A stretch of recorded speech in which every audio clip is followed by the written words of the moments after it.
friends. Welcome to this YouTube tutorial to help you read your tarot by turning your readings into stories. I really like this method because the stories that we tell about ourselves and our lives, we are not only describing what has happened, but we are actively being the narrators of our tale.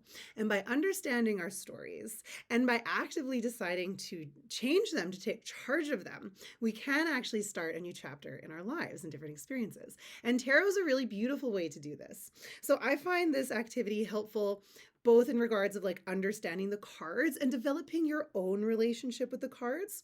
That's really important when reading tarot because if you're here and you're interested in reading tarot, you've probably read some tarot books, and that is helpful. But that is still really like someone else's knowledge and experience, which is a great way for you to develop a foundation of knowledge. But what's really magical is where you start to develop your own relationship with the cards. Because really, these archetypes that we see in the tarot have been around for a long time, and different people have different experiences with them.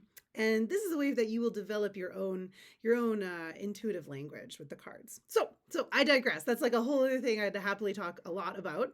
So I've just pulled some cards to give you an example of how turning your tarot reading into a story, again, like I said, helps you understand the cards, helps you understand your reading, helps you understand your own relationship with the cards, and actually helps you understand your stories and ideally how to change them. Okay, my friends? So first off, easy peasy lemon squeezy, I've gone with past, present, and future. Really, 3-card spreads are fantastic. They give you like so much bread and butter. They give you a lot. They're not complicated, so they're great for anyone at any level, and they give you a ton of information. So, okay, I'm using the Edgar Allan Poe tarot because we're talking about writing stories, and I thought, well, let's do a tarot deck from one of my favorite authors. So past, we got the 4, this is the 4 of Wells, 4 of Cups.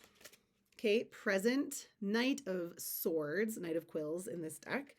And then the future is Judgment. Okay, so nice thing with a past, present, future deck or spread, you really get to be like once upon a time. You get to go to that past place. And as you're writing, you might have a deeper comprehension about what you can take from the past situations, particularly if they weren't very good.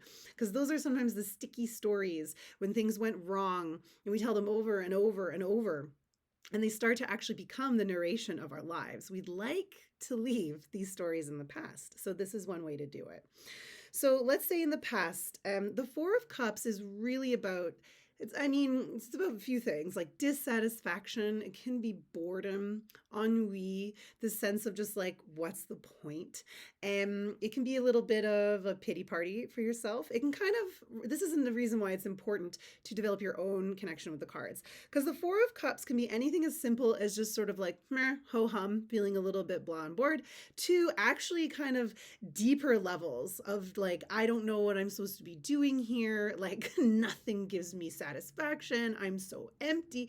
It can kind of go between these two. Like you might be a little bit pity party. You might be completely lacking in any sort of fulfillment right now.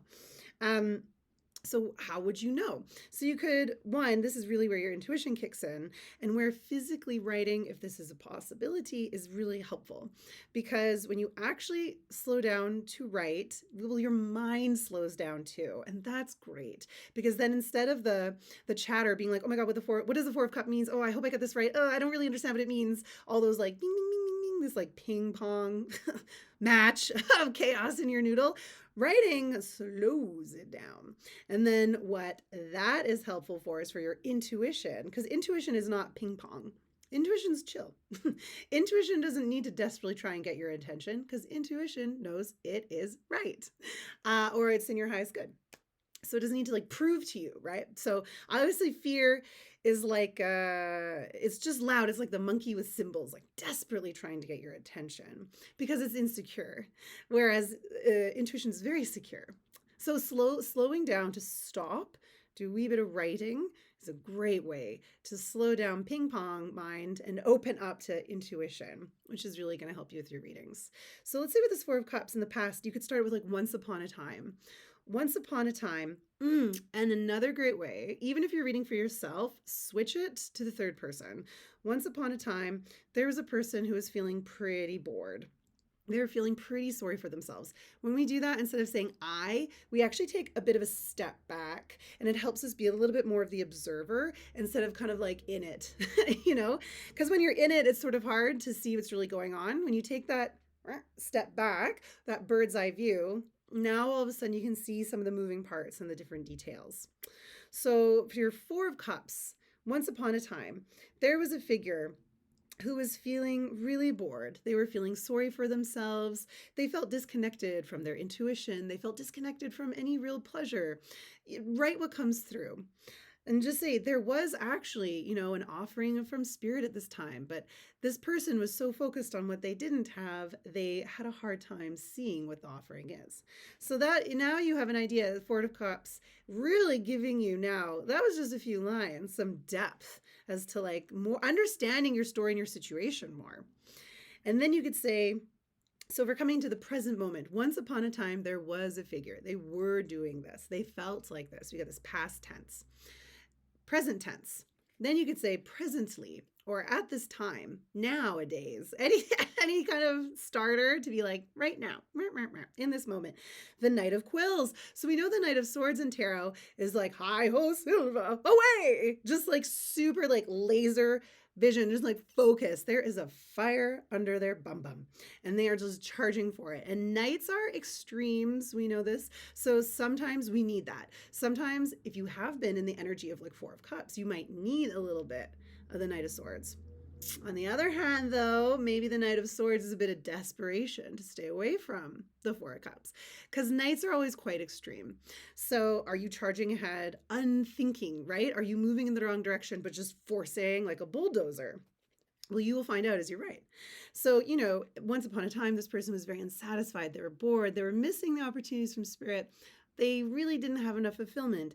Now they're charging towards their goals. They're very excited. They feel very confident. Maybe as you're writing, you'll be like, I do.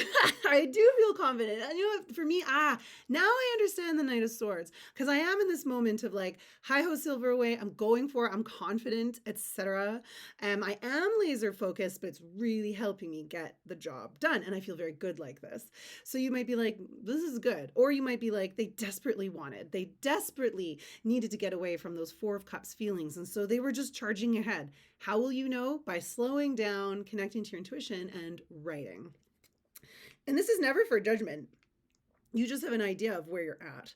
And for future, judgment's fantastic. Judgment, I love judgment because it's that trumpet blaring. And it's not the trumpet of someone else judging your life, someone else saying what you've done wrong, because I think sometimes we think of judgment, it's someone else out there is being like, good llama, bad llama, whatever. No, judgment is when you see things clearly and you for yourself have developed your own morals and your own ethics and you are the one not judging but assessing your life. So you're not sitting there being like, ugh, poor me, like Four of Cups, but you're not like, I'm perfect. You're just very clearly, objectively be like, okay, it's that call from spirit. You're more aware of what's really going on and it's the crossroads. So judgment is like, you see it all clearly. The call from spirit, the higher calling, you've heard it. You see the Four of Cups, so if you're writing where this was going, I'm getting so excited, but if you're writing where this is going, then you might be like, they no longer felt so sorry for themselves. They realized they didn't have to rush. And in this place, they heard this high calling of spirit and they knew exactly which direction they were going to go in. Right? So you can see how writing this story has helped you understand the cards, and it's also given you a lot of information about where you're really at and where you're headed, what from the past is still influencing you, and how to move forward.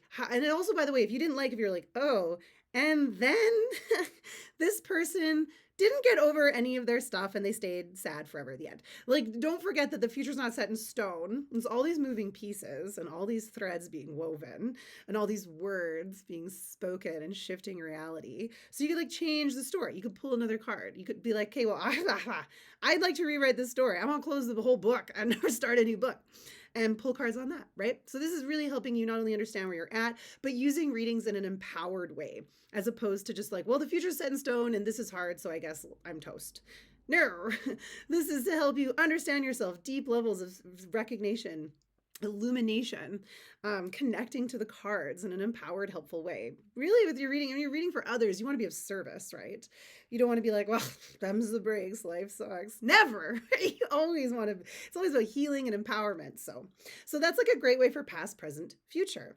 Another one that's so helpful is this is a 4 card spread. This is your bread and butter. This, well, so helpful. So it's your situation, obstacle, action recommended, outcome. And I'm going to go a little, I'm just going to tell the story. So you can kind of see how it would just flow without me getting so excited about the cards. So just so you know, for this spread, so situation is the devil, okay? Obstacles, 4 of paws, 4 of pentacles. Recommended action is the sun. And the outcome is the 9 of candles, 9 of wands. So once upon a time, there was a person who was feeling very trapped. They felt like they wanted to get out of their situation, but they couldn't. They had all these canceling, all these excuses, but it wasn't good for them. But they kept going back and they didn't know what to do. The problem was they were holding so tightly to the material world. They were trying to control everything.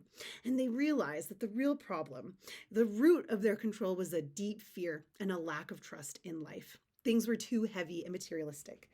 They received their guidance. They knew that what they were meant to do was shine bright. They were meant to be happy. They were meant to know themselves deeply. They were meant to be authentic. It was more about a state of being than it was about another doing. And where this led them was having the strength to go that last leg, to do the things that scared them, to realize their perseverance and potential. And they did it. The end? The beginning? Yeah. So you see how this flow, oh my gosh. So now you're like, oh, I got these new realizations about the cards. Oh, that's my problem. Because like when we're the solution, we're the problem, right? Well, I should say that we're the solution and the problem often. So I like to be like, when I like knowing what my problem is, because then I know I can find a solution. For every problem, there's a solution of sorts. Okay, my friends, I hope this was helpful. This is something I teach in my intuitive tarot course if you ever want to join me for the fun. Good luck with your tarot readings. I'm just wishing you all the best. You take care, my friends.